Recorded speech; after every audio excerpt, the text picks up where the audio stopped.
locations on January 6, 2021. Joining us now to discuss is Nathan Wooster, national political reporter for the Epoch Times. Good afternoon to you, Nathan. So the report says over 270 FBI agents were deployed to Washington on January 6, 2021. Where exactly were they sent? Well, they were sent to multiple locations. Some of them were sent to the Capitol itself, others to the Capitol grounds. And then there were others who were dispatched to 2 pipe bombs that were discovered outside of the headquarters of both the RNC and the DNC. And finally, there were some dispatched to a red truck where the components of Molotov cocktails were located. And this ultimately led to a 46-month sentence for a 72-year-old Army vet, Lonnie Leroy Kaufman, from Alabama, in connection with what was found in that truck. What specific incidents did the FBI agents respond to that day? Can you talk to us about that beyond the breach of the Capitol itself? Yes, so the discovery of those pipe bombs on January 6th was part of what I think we can describe as a fairly chaotic day. Again, you have disputes over what exactly happened at various points.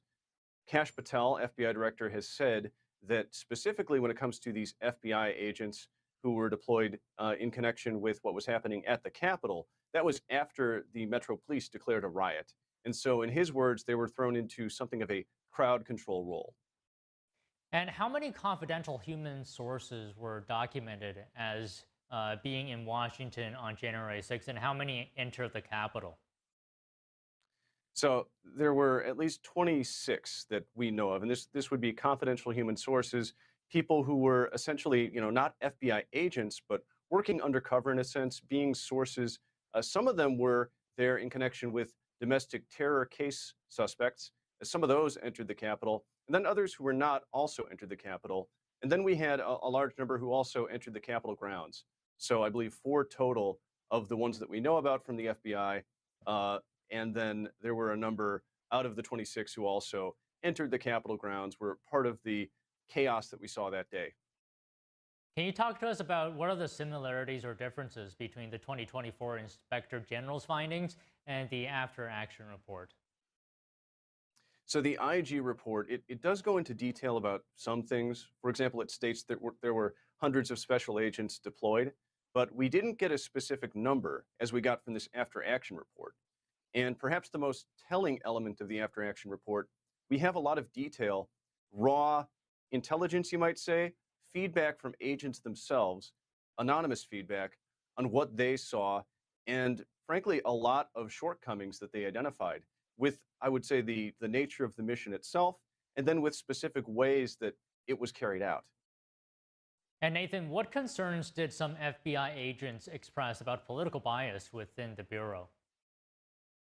This was a consistent theme, and I should say, not all of it seemed to run in a particular direction. There was, for example, at least one comment from an anonymous agent, I believe, who said that they felt that there was an attempt that they felt to be inappropriate to act as though this was equivalent to the protests and riots that we saw in the summer of 2020. But then you had people who I think were commenting from a different perspective, really questioning whether the agency was demonstrating a capacity to be impartial in upholding the law. You had someone even stating that the basis of the republic, which is what FBI agents should be working to uphold, is in question if the transparency of elections is in question.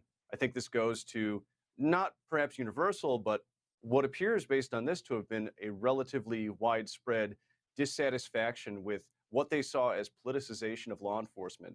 Again, this is not just, say, lawmakers talking about this or commentators, but from what we can ascertain, the after-action feedback of people who were deployed in connection with January 6th from the FBI. Can you expand on the point that some comments contrasted the FBI's handling of January 6th with its response to the 2020 protests and riots?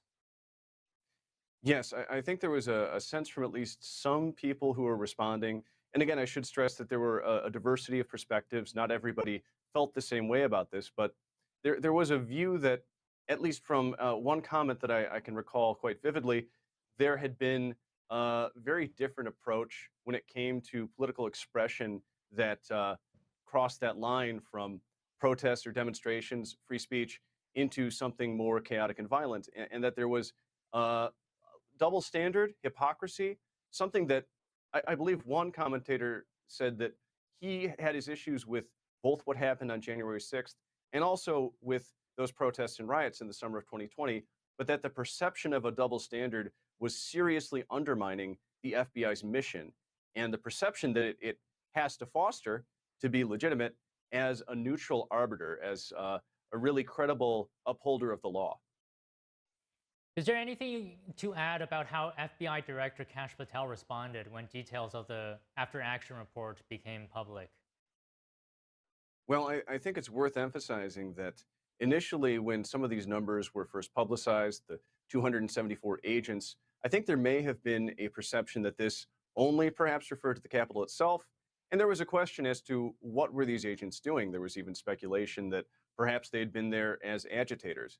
But according to Director Patel, they were there in this crowd control role. And I think it's worth getting into some of the language here. It seems as though they were plainclothes, that this would be consistent with the Inspector General's report from 2024, which stated that there were no undercover agents as such. Again, we have the caveat about all of the confidential human sources. And I think the question that just about anybody who could put themselves in the shoes of people who were there might ask, were these obviously people engaged in crowd control as law enforcement, or was that less clear? And I am hoping that there will be more answers on that in the future. Well, okay, Nathan, good to talk to you.